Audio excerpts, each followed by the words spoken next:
What is up, YouTube? It is Doc here, Docky Style Gaming, and I am back at it again with another GodFall video for you all today. Now, in this video, we're going to be diving deep into all of the new information that was shown. The last video I posted was mainly me hype about all the stuff that was just shown off, but in this one, we're going to be breaking down everything that we know, some stuff that you might not know and might only be able to find out on this channel, and some stuff from the trailer that not a lot of people are talking about that might be pretty interesting. So without wasting any more of y'all's time, let's actually just hop straight into this info. So first and foremost, one of the biggest announcements from that reveal, along with the expansion and free Lightbringer update, is that matchmaking is finally coming to GodFall. Now, the trailer did say that it is matchmaking beta, which means that matchmaking is probably still going to be in its early state, though they did confirm that there will be crossplay compatible with PS5 and PS4 players. Now, again, since it's in beta, potentially this means that eventually, once they work everything out, we could potentially even get some crossplay with PC players. But as of right now, it is confirmed to be in beta, but we will still be able to play with at least console players together. And speaking of consoles, or at least the PS4, that was another big announcement as well, is that it is finally coming to another console, which, as I said in my last video, to me that's a very important thing, considering that I already know how hard it is for a lot of people to get the PS5s. So the fact that it's going to be coming to a console that people probably already have and that's not as hard to obtain means more people are going to be able to get their hands on the game. Now, what's also cool about the people who are going to be picking it up for PS4 is that when you do happen to get it for the PS5, there will be a free PS5 upgrade, which essentially means that you'll have your faster load times, your better graphics, ray tracing, and things like that. Some of the things that the PS5 can handle that the PS4 can't, essentially. But now moving over to the Fire and Darkness expansion, what are some of the things that we can expect to see or do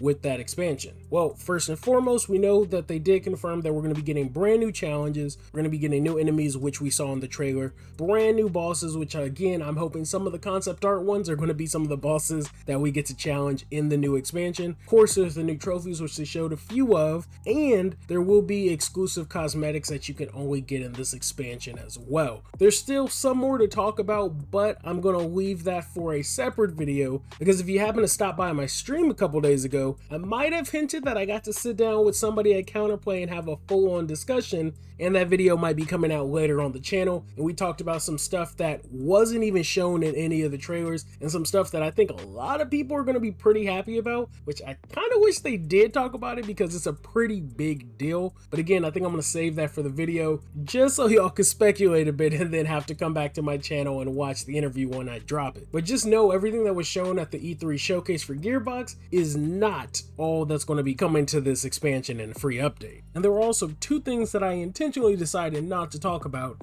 and that was the story and lore aspects of both the expansion and the free update. Primarily because I wanted to go in blind and fresh when I did happen to play those expansions and the update. But just from some of the stuff we got to see from the trailer that I don't see a lot of people talking about, it looks like there might be some more Valorians coming to the game.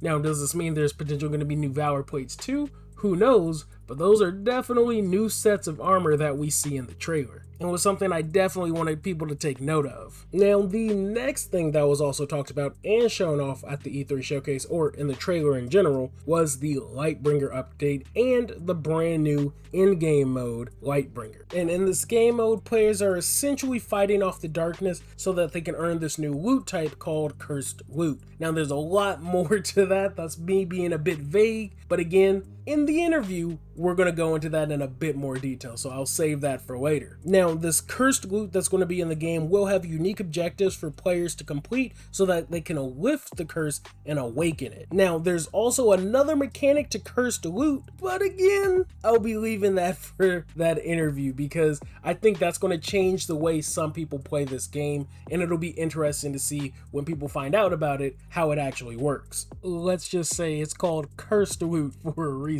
Now, on top of the cursed loot, there's also going to be some new skins in the game that can be unlocked for free just by playing the game and completing certain objectives. Now, as I stated before, there will be cosmetics in the Fire and Darkness expansion as well that are exclusive to that expansion, but there's also a set of skins that you could get just in the base game when Lightbringer drops.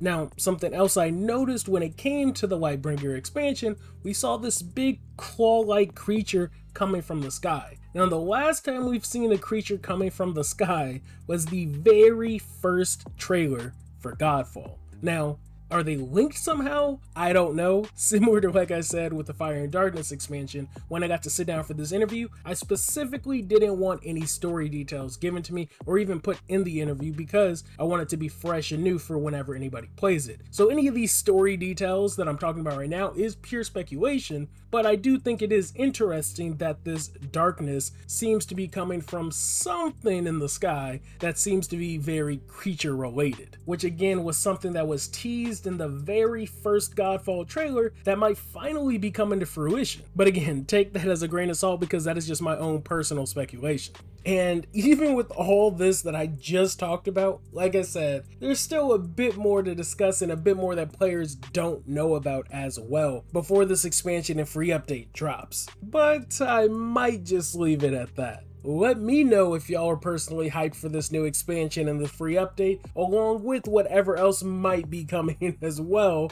And what do you think some of the things are that are potentially coming that you don't know about, or what are some things that you'd like to see that you're hoping is also still on the way? Again, I personally can't wait for y'all to find out, but I'll keep it close to the vest until it's time for me to drop that interview. But other than that, I'm going to wrap it up, guys. So thank you all for watching. Like always, be sure to leave a like if you liked the video. If you didn't, still leave a like. And if you aren't in the Discord, I'd highly recommend you join it. Link to it is in the video description. We've got LFGs for GodFall and other games as well. And we also share builds, discussions, topics, things like that. So again, if you haven't joined the Discord, I highly recommend it. Other than that, I will catch you all on the next one.